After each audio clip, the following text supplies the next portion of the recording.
Initial Thoughts is a spoiler-free movie review series. All opinions are my own. Hi everyone, welcome back to Initial Thoughts, a series in which we talk about films as and when they're released. Today's film we're talking about is Thor: Love and Thunder, the latest Marvel entry starring Chris Hemsworth, Natalie Portman, Tessa Thompson, Christian Bale, and directed of course by Taika Waititi.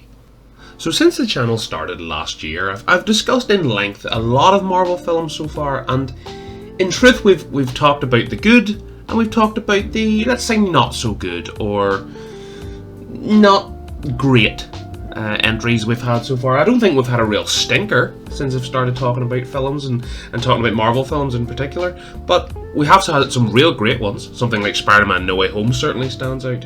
But when I looked at this upcoming year of Marvel, and of course they have the television shows, but obviously here my focus is the movies, and when I seen the three movies set to release this year, we had Doctor Strange and the Multiverse of Madness, we had Thor: Love and Thunder, we had Black Panther 2: Wakanda Forever.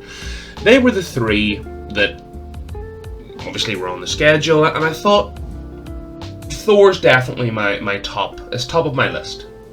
And when we got closer to Doctor Strange, that video is on the channel already, when we got talking about Doctor Strange and getting closer and the build up to it, I thought this could really rival Thor to be the one. And then sadly, if you've seen the review already, you'll know I wasn't fully in on Doctor Strange. I liked a lot of elements in that film, but I didn't love the film as a whole, mainly down to the narrative and the plot that was being directed. The direction it went in wasn't for me. So coming into Thor, as I kind of ended my Doctor Strange conversation, and to kind of pick up after that, was I'm a bit soured on Marvel over the last while.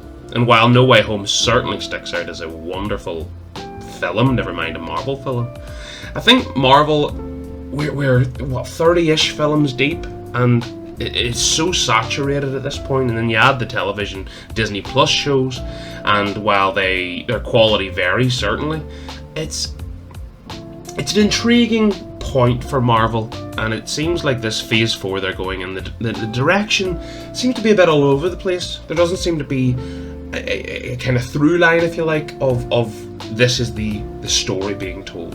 And I suppose that the story that we thought was being told was the multiverse story, but in Thor there is absolutely no mention of the multiverse. But we get there. But let's talk about the Thor character, the Thor movies.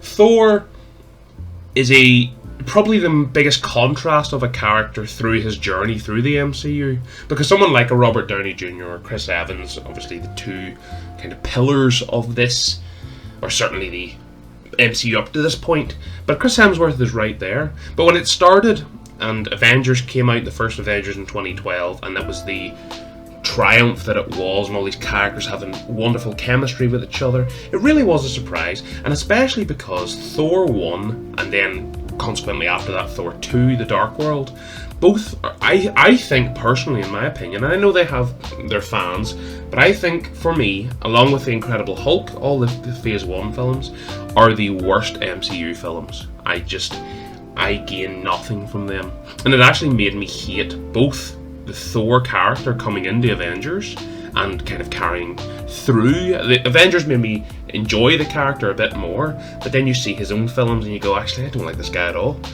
And then add to the mix someone like Jane Foster and Natalie Portman. And Natalie Portman, if you've been watching my 5 of the Best series, you'll know that I'm quite a fan of Natalie Portman. I think she has a lot to give, and in the right role she is wonderful. Something like V for Vendetta I talked in length about is a brilliant performance by her. She is so good when she can be, but her thrown into the first 2 Thor films, and then consequently written out of Ragnarok, there was nothing in that relationship. There was no chemistry. Chemistry is probably the wrong word, because there was a bit. You know, we're not talking Attack of the Clones level of chemistry. Ironically, the same actress. But there was a point where I thought, is there any point of Thor nearly? Never mind Jane Foster, Natalie Portman's character in this. So coming into Thor: Love and Thunder off the high of what Ragnarok was, because I don't need to tell you how good Ragnarok is. The contrast between those first 2 films and Ragnarok is the biggest disparity of anything MCU related. You know, because we've had films like, you know, Doctor Strange 1, Doctor Strange 2, both kind of the same level-ish. Things like Ant-Man and the Wasp and then the first Ant-Man film, both kind of in line with each other. The 3 Iron Man movies, the Captain America Winter Soldier to the Captain America the first film is actually quite a good comparison, but I would say the level up from Captain America 1 to Captain America Winter Soldier is doubled and maybe tripled from Thor the Dark World to Thor Ragnarok. Thor Ragnarok, when Taika Waititi comes in, what he brings to the film makes this a comedic character that doesn't take himself too seriously, brings hilarious dialogue, comedic moments. Thor Ragnarok is a triumph, and it's one of the best MCU films in my opinion. Yeah, I just think it's wonderful for what it is. And then coming off Ragnarok, going into things like Infinity War and Endgame, which of course he is a important and pivotal part of that film, of those films and that story narrative with Thanos and everything. So coming into Thor Love and Thunder, you've got the inclusion of Guardians of the Galaxy with the way Endgame leaves these characters. Thor Ragnarok mixed with Guardians of the Galaxy is an absolute yes please for me. So coming into Thor Love and Thunder, I certainly had high hopes. So coming into this, I thought this could, I think undoubtedly this was going to be, there's only 3 films. And I think, of course, Doctor Strange, I had hoped for better and ended up where it was. Black Panther, I still don't really have a whole lot of hope for. I don't particularly love the first film in any way.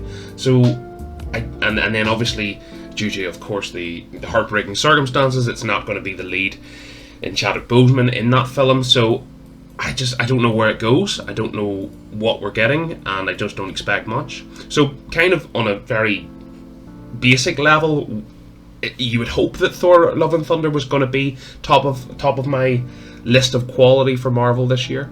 So coming into this, I really expected a good bit, and obviously with the highs of Ragnarok, I kind of thought I don't think it's going to reach that, but I hope it falls just slightly shy of the quality that it has, and kind of builds on the characters, obviously adding someone like Jane Foster, who I particularly didn't like at all in the first 2 films, and that kind of I thought would maybe bring a bad element into this.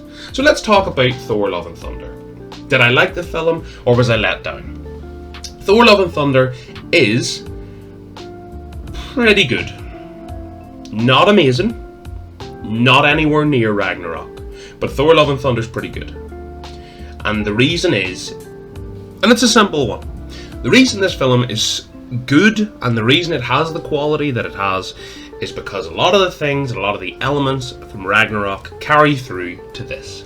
You've got Taika Waititi and his signature style, if you like, and the way that Ragnarok was directed with the script and the interactions and the chemistry between the characters, plus the visuals, plus just the overall feel of the film. A lot of that I got in this film. The only critique, and I have a few critiques, but I have a lot that I love. So let's start with something that I really did like. And something I liked, and as an actor I love, is Christian Bale. And Christian Bale, as Gore the God Butcher, is a character and a villain that I was excited for. To get someone of Christian Bale's quality into a Marvel film as a villain, it's no small feat, and to have someone like that, who obviously has done the superhero films before, he is in arguably one of the most iconic superhero films ever made, on the other side. So to play a villain, it shows, first of all, it shows his diversity as an actor, but to have him in a role like this, to play a true villain, and he is a good villain. You know, when you look through the long list of Marvel villains that we've had now, there only is a handful that are top tier. Someone like a Thanos, someone like, you know, it's actually quite hard when you think about who else has really been the good villains bar Thanos. So someone like Gore the God Butcher is someone to have a character like this in a film like this, and with its high comedic tendencies throughout the film, to have a character this serious and this threatening, it was an interesting one, and it had me intrigued. But Christian Bale's great. The only critique I would have on him and his role in the story is that there's not enough of him. I feel that there's a lot builds throughout the film, and we learn certainly about him and how he comes to be and his overall story. but I feel it. There's a lot of time that's focused on other characters, while the villain just kind of pops in and out, just to kind of go, "Oh, I am still here. I'm still being a villain." There is a little bit of that, but to say that Christian Bale's performance is not great is silly. He's brilliant in this, and I really enjoyed him. It's one of my favourite parts of the film. Another thing, and you heard me talk there about things like Thor and Jane's relationship and the chemistry, or maybe the lack thereof, between Chris Hemsworth and Natalie Portman in the previous films. By the end of this film, I really cared about the two of them, and that's a testament to this film, especially on an emotional level, because I had heard going into this a few people say that it was bogged down by the comedy. It's just too much comedy, not a lot of substance, and I can see where that critique comes from in some ways, but I don't know that substance is the right word, because there's a lot of comedy, but a lot of it worked for me. And obviously comedy's subjective, so that's obviously each to their own. But I would imagine there will be more people that see this that will say too much comedy, bogged down by comedy, and I get that. But for me, I came in wanting a lot of basically Thor Ragnarok 2 is what I wanted. Did I get that? In some ways, and as I said, it's not the quality of Thor Ragnarok, but that was hard to do in the first place. Thor Ragnarok, one of the biggest parts of it was the surprise, the change of character overall for Chris Hemsworth. And Chris Hemsworth as Thor is a character that grows and grows on me by film. You know, this is his 9th outing as the character, and it's probably my favourite of him. You know, anyone that says this is a Natalie Portman film as Jane, it's not. Thor is still our main star, and he is great in this. He is great. He was great in Ragnarok, but I think he might actually be better in here. But I just think the script and the story overall is better in Ragnarok. But I think Chris Hemsworth goes from strength to strength as this character.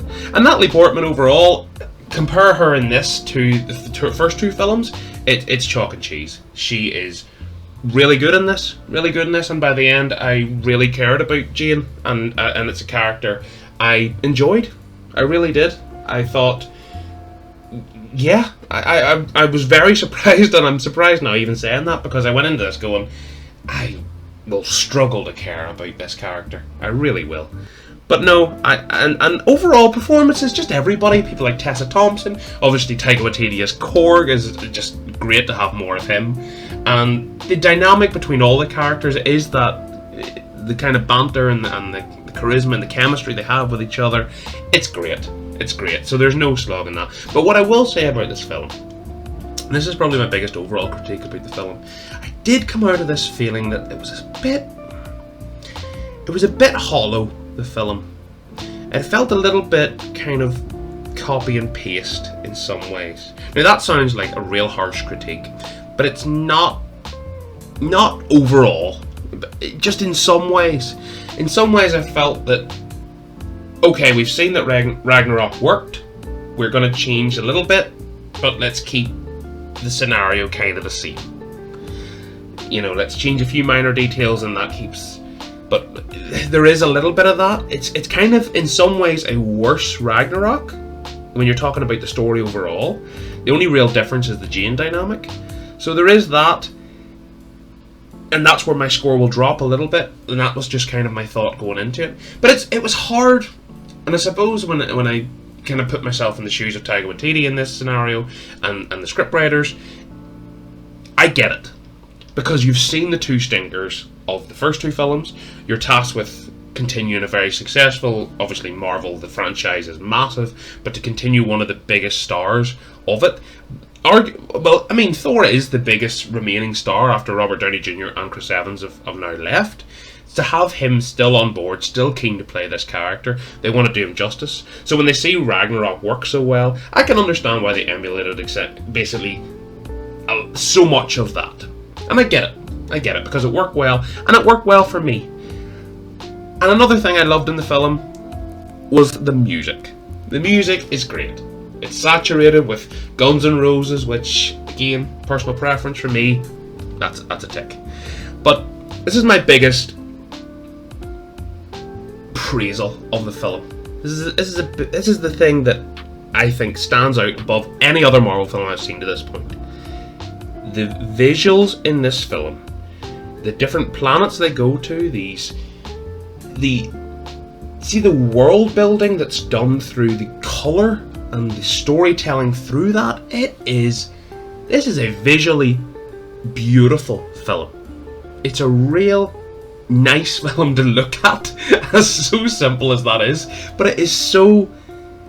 It's to watch this on the big screen and to have the colours and the kind of planet hopping, as I say, it really shows off where we're at with CGI and computer generated, kind of just all of the imagery throughout this, the cinematography throughout this, the kind of, as I say, world building, these massive wide open landscapes that they're just the different ones they go throughout the film. I actually, when I talked about Doctor Strange: The Multiverse of Madness, and I talked about I wanted to go to all these different universes it was at the time, and while a lot of the scenes in that film were visually stunning too, but there wasn't too many, I got so much of it in this. The contrast in some, you might have seen the trailers, there's a part in black and white, there's the kind of, or the lack of colour, if you like, and that, after a lot of pure colour, as I'll call it, wonderful.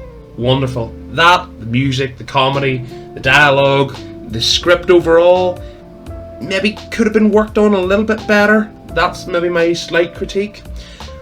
I enjoyed this film a lot, guys. Did I absolutely love it? I didn't. I have some critiques, again, and that comes down to the story. And when we talk about all these different things, it all comes down to one thing. And then when you're talking about what was good or bad, it all boils down to the story. The story being told. The story being told for me wasn't perfect, but it was good. So let's get to rating time. As you can see, IMDb, kind of middle of the road for Marvel film. Not absolutely blown away by it, but not bad either. And I think that's where I stand too. I thought in some elements I was blown away, as I've just mentioned, about the visuals. I wouldn't say I was blown away by the comedy. I do think the comedy has been better in some other Marvel films, but it was definitely one of the funnier ones, and that's certainly a big win for me. And the last thing, before I give this rating, I just want to say, because I did this when I talked about Doctor Strange, I talked about this a little bit when I talked about Eternals last year, and I suppose if we're going to keep talking about Marvel films on the channel, it's a good thing to mention. The entry point. If this is your first Marvel film, how does it do? Do you go in and you're completely blind and you're completely lost? This film, I can imagine, wouldn't be too bad, because it does a lot in the way of explaining Thor as a character, just through different things that happen early in the story, so you're not completely lost. A lot of the older stuff from years ago, the story that's set up between him and Jane, and revived, if you like, in this film, that's told well and conveyed well to the audience. So, as a starting point, if this is your first Marvel film, even though we're like, 30 films deep, it's not too bad, and that always gets a tick for me too. So coming into rating time, I'm going to give it a 7.5. I debated, it was kind of anywhere between a 7 and an 8. And I think, for me personally, I thought with the story dynamic and the story maybe lack of in some ways, and the slight critique with that, as I've mentioned, that's where it kind of fell down a little bit for me, but not too much, because I did enjoy this film a lot, and I would still recommend you, if you're a Marvel fan, you'll enjoy a lot of this film. You might not think it's perfect, I didn't think it was perfect, but a 7.5 is where it lands for me. So yeah, that's my review for Thor. A film overall that I enjoyed a lot. Did I absolutely love it? Is it a 10 out of 10? It's not. There was a lot of... There was flaws, but there was a lot of things I really enjoyed. So that's why it gets kind of the middle of the road for good, if you like, for 7.5. It's a film that I think if you really enjoy Marvel films, you like the good ones, and you like the dynamic between the characters, and you're all invested, you'll enjoy it the same way I did. You might love it even more. You might love it a little bit less. Who knows? But I would definitely recommend you go see the film. If you enjoyed listening to me talk about films, I really appreciate you for taking the time out of your day listening to me talking this time. And if you do want to stick around, I'd really appreciate you hitting that subscribe button. That would be absolutely beautiful. I am The increase in subscribers over the last while has been so great. This channel started only last year, and we've grown and grown, and the subscriber count just keeps going up, and it's so beautiful, and I love you so much, all of you, for sticking around. If you want to join, I'd appreciate it so much. If you enjoyed this review, leave a like, let me know, and I will hopefully see you in the next one. Bye, guys. Thanks for taking the time to watch this video. Before you go, here are some of my other videos. For updates and information on upcoming videos, the best place to find us is my Twitter. Much love, everyone.